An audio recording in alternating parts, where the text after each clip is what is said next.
Qual é a sua visão? Sermão pregado por Leonard Ravenhill aos 87 anos em seu último culto na Calvary Commission, em 14 de setembro de 1994. Infelizmente o sermão não foi gravado, foi feito apenas este registro escrito.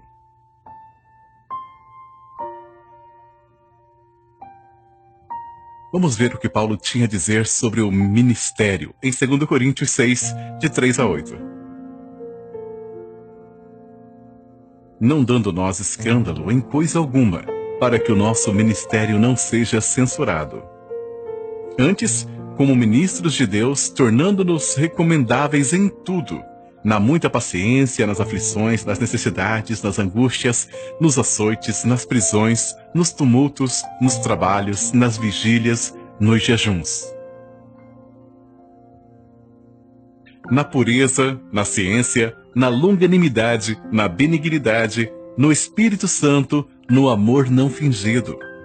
Na palavra da verdade, no poder de Deus, pelas armas da justiça, à direita e à esquerda.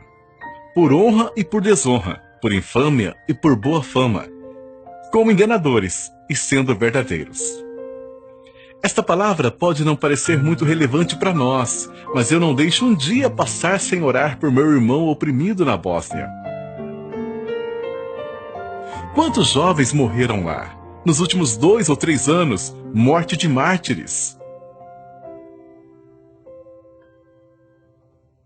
Como é fácil sentar-se, bater palmas, tocar os pés e cantar. Minha esperança está firmada em nada menos do que no sangue e a justiça de Jesus. Mas e quando você chega à terceira estrofe? Quando toda a minha alma cede. Quando toda a sua vida, sua esposa é estuprada diante de seus olhos. Você não tem vida, não tem igreja, tudo se vai, você é arrastado pela cidade.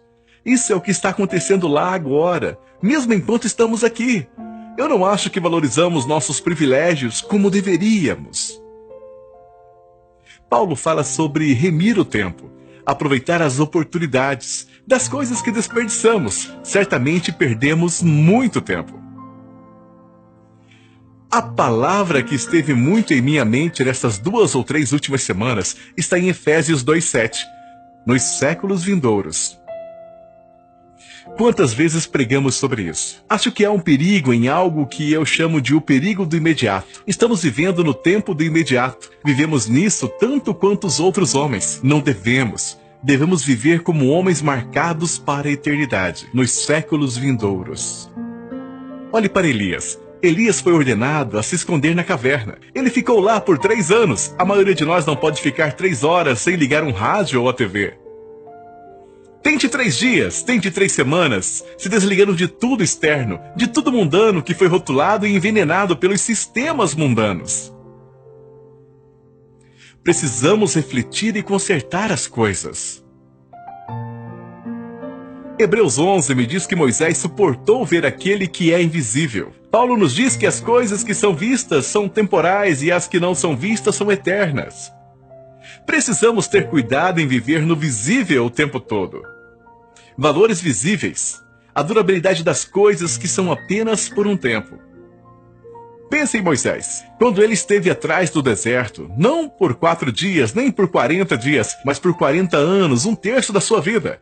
Havia um preço por sua cabeça depois de ter sido expulso da maior família real do mundo. Ele já não tinha 7 refeições diárias. Ele morava no lado de trás do deserto. Você acha que ele pensou algum dia que estaria no Monte da Transfiguração com Jesus e Elias? Ele conseguiu ver aquele que é o Cristo invisível. E o que ele fez? Ele considerou o opróbrio de Cristo, não o reino de Cristo, o opróbrio de Cristo, maiores riquezas do que os tesouros do Egito. Será que ele o viu vindo nas nuvens? Será que ele viu pela fé que iria estar no Monte da Transfiguração? Será que ele foi mais longe até o fim dos tempos, quando uma multidão que ninguém pode contar de cada tribo, raça e língua cantará a canção de Moisés e do Cordeiro? Vivemos muito neste mundo. Nós somos terrenos.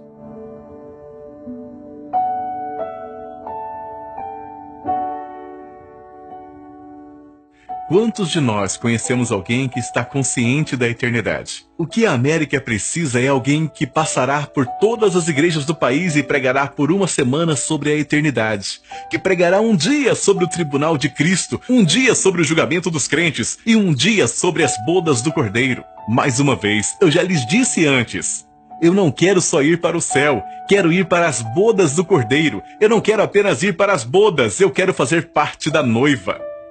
As últimas palavras de Jesus não foram ide por todo mundo e pregai o evangelho. Isso foi para os 11 discípulos. As últimas palavras de Jesus estão em Apocalipse. Arrepende-te, arrepende-te, arrepende-te. Para o que Jesus está vindo? Uma noiva. A palavra de Deus diz que ele está vindo para uma noiva sem mancha, sem ruga ou qualquer coisa semelhante. Você acha que a igreja está assim hoje? O que Jesus diz sobre a igreja?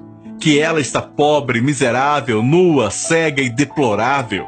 Um tempo atrás eu fui a um casamento da filha de um milionário. Quando a noiva desceu o corredor, foi como se uma voz me dissesse, olhe, eu olhei para ela, ela estava muito bem vestida, muito educada, muito brilhante. Enquanto eu olhava para ela, descendo o corredor, eu pensei, Jesus está vindo para uma noiva que é pobre e miserável. Se eu fosse um artista, eu iria pintar a noiva em uma muleta, uma perna quase seca, vestindo trapos, o resto das roupas desalinhado como uma mulher nas ruas.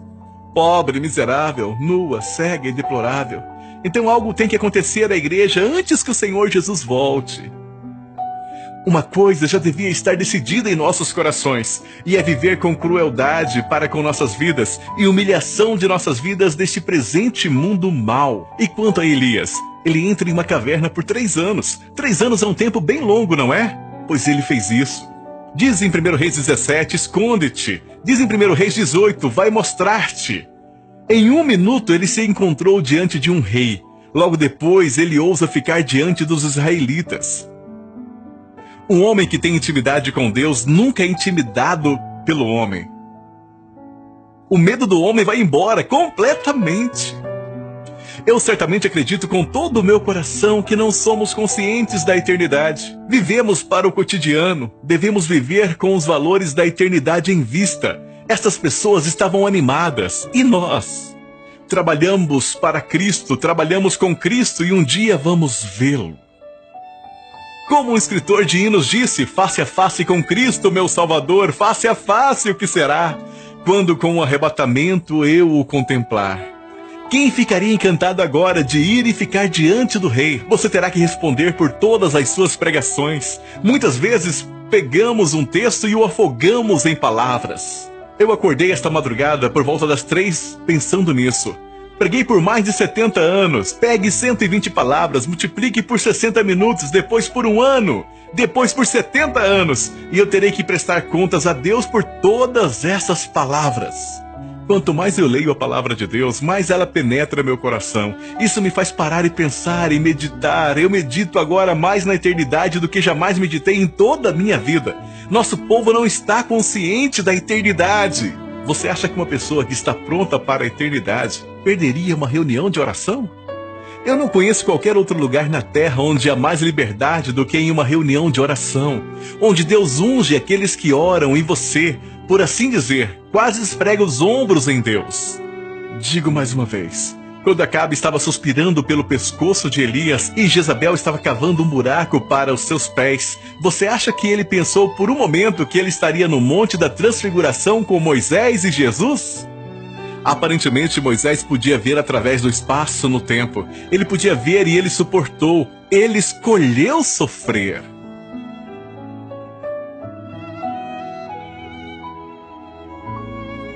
Imagine que você tivesse 20 ou 30 anos na Bósnia ou em um desses países hoje. Você não teria uma casa para ir para casa.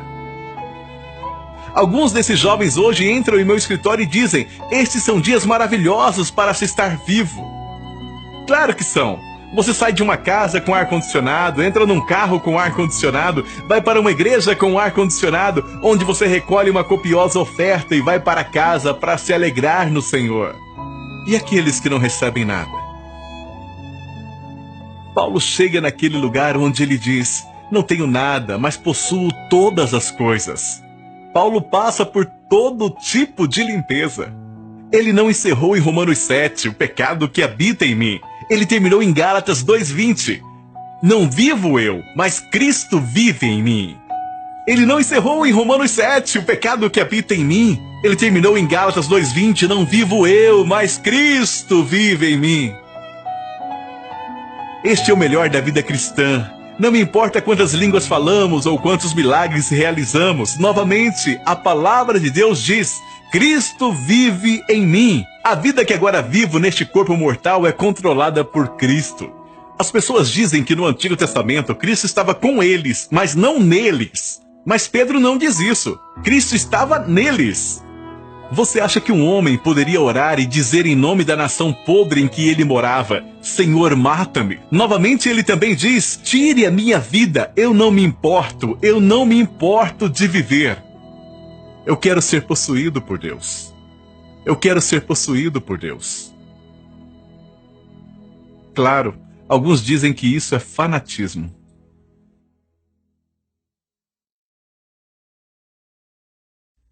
As pessoas ficam cansadas de ouvir sobre todos os problemas da Bósnia, mas elas não podem esperar para ouvir o que está acontecendo com a greve do beisebol.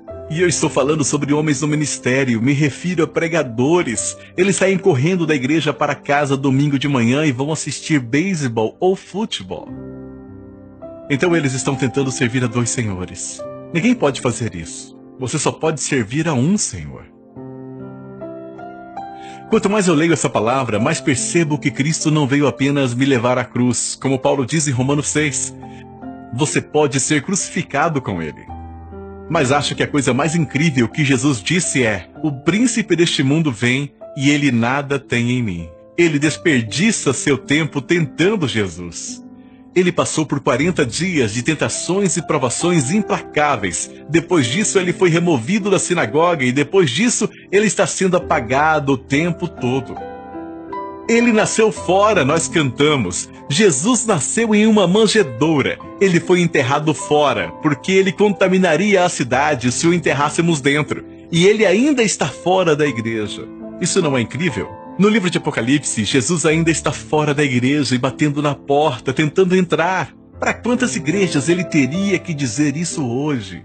Devemos permitir que Deus esteja no controle total de nós, sem ambições próprias, sem qualquer preocupação senão glorificar o Pai. Não resta mais tempo. Como eu disse na noite passada, crentes, nós não estamos nos últimos dias, estamos no último dos últimos dias. Em Hebreus 1 diz: Deus, que em diversas ocasiões e em vários modos falou, tem nesses últimos dias falado por seu Filho. Isso foi há 2000 anos. Quanto à leitura do livro de Apocalipse, fala de coisas que logo passarão. O Dr. Tozer costumava me dizer com muita frequência que estamos no último capítulo de Apocalipse. Mais e mais e mais nós devemos ser a luz neste mundo de trevas. Talvez você não saiba o privilégio maravilhoso que é ser um exemplo para os jovens. Mostre a eles que você não está preso ao dinheiro, você não está preso às possessões, você não está preso tentando ser o melhor pregador da sua denominação.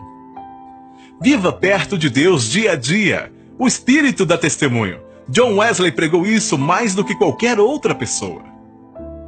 Nunca ouvi ninguém pregar sobre Romanos 8,16. O Espírito dá testemunho com o nosso Espírito. Nos Atos dos Apóstolos diz o mesmo. Somos testemunhas, assim como o Espírito Santo. Não precisamos de reconhecimento externos. Não precisamos de rótulos externos. Quando penso o que significa em Judas orar no Espírito Santo, significa mais do que apenas línguas. Significa que o Espírito Santo corre em mim.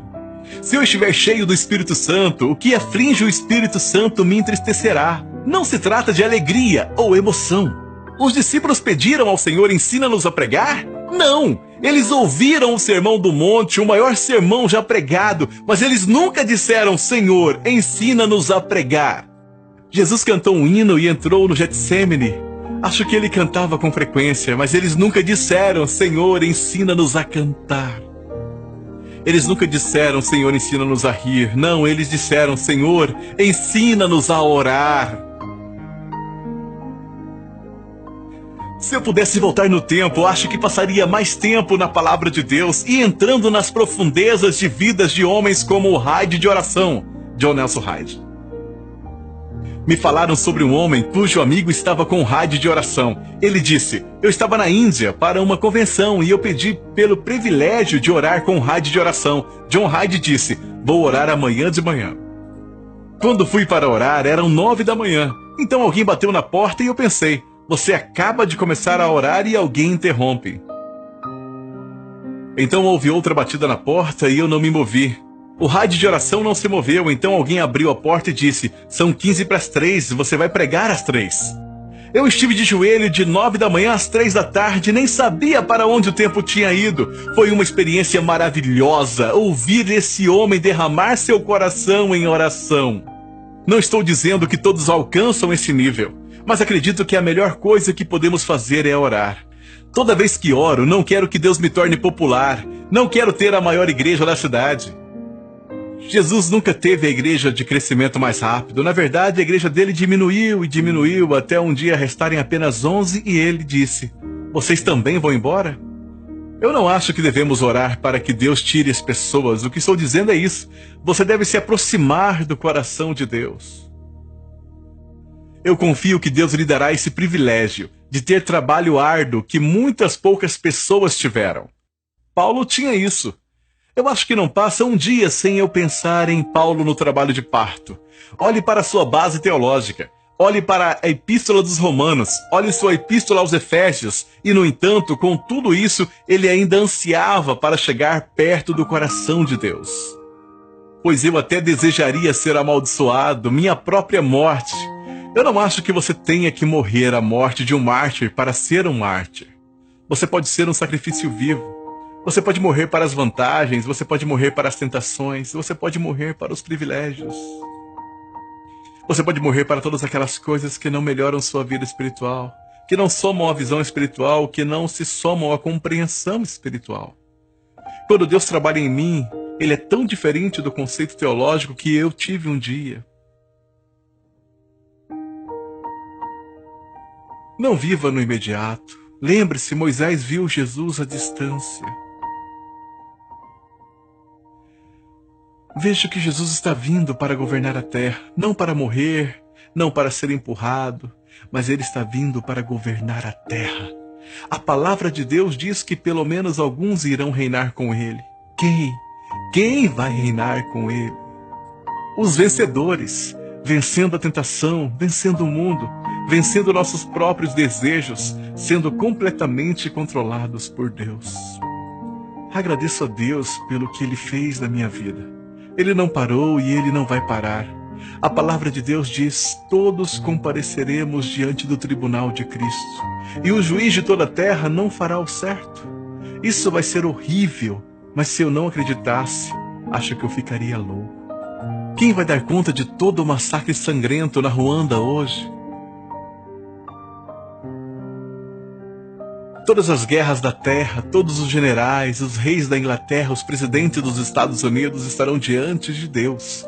Quando Ele irá tirar todas as máscaras e descobrir tudo, todo mundo, todos os pregadores estarão diante de Deus. Este é o dia da avaliação final. Eu quero viver com os valores da eternidade em vista. Se nós julgarmos à luz da palavra de Deus, não precisamos temer o julgamento.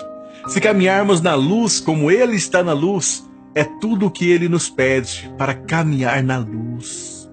E isso é o que eu desejo. Que vocês tenham mais visão do que eu já tive, mais poder do que eu já tive, mais compreensão do que eu já tive. Deus nos ajude, esse é o período mais difícil da história humana. Nunca houve tantas nações de cabeça para baixo. O mundo está como um navio apanhado em uma tempestade, não tem âncora, não tem bússola, não tem gráfico. Eu acredito, irmãos, que vocês viverão para ver muitos de Washington implorando a Igreja de Jesus Cristo para trazer libertação. Eles ignorarão isso, rirão disso, eles desprezarão isso, mas eles chegarão a um lugar que ficarão tão desamparados politicamente, tão indefesos financeiramente, tão desamparados moralmente que terão que invocar a Deus. Ele é a única resposta certa. Uma coisa que me impressiona quando estudo a vida de Noé é que não há menção à sua vida de oração. Mas quando eu venho a Ezequiel 14, os 3 homens mais justos que já viveram, Noé é um deles, Jó é outro e Daniel. Que orações impressionantes eles ofereceram. Mas chegará um momento em que Deus não vai te ouvir mais. Um colega me disse: acabei de terminar os 3 anos do seminário. Eu perguntei a ele: alguém pregou um sermão sobre a eternidade? Não. Você ouviu algum sermão sobre o tribunal de Cristo? Não. Alguém pregou um sermão sobre a noiva de Cristo? Não. O homem explodiu em lágrimas. Eu disse: em nome de Deus, por que você vai ao seminário? Para aprender a enterrar os mortos?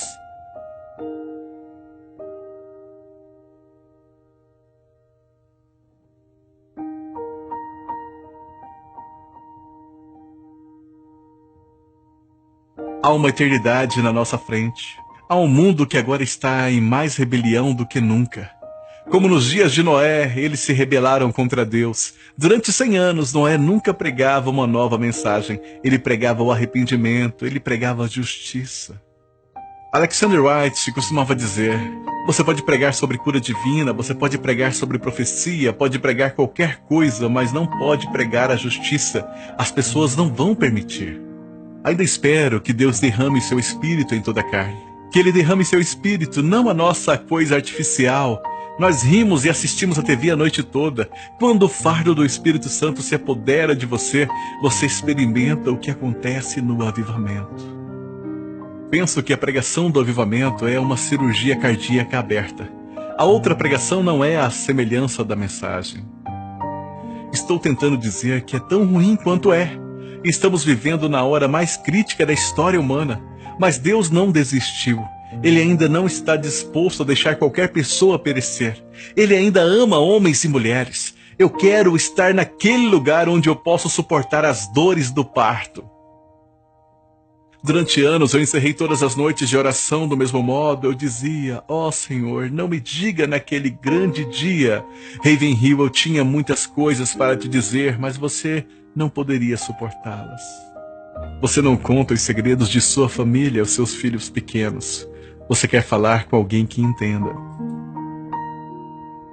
Eu acredito que Deus quer nos dar ouvidos para ouvir. Eu acredito que Ele quer nos dar novo entendimento. Eu acredito que Ele quer nos dar nova revelação.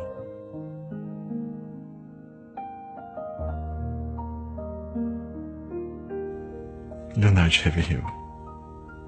Louvado seja o nome do Senhor. Qual é a sua visão? Qual é a sua visão? Bendito seja o nome do Senhor. Obrigado. Obrigado.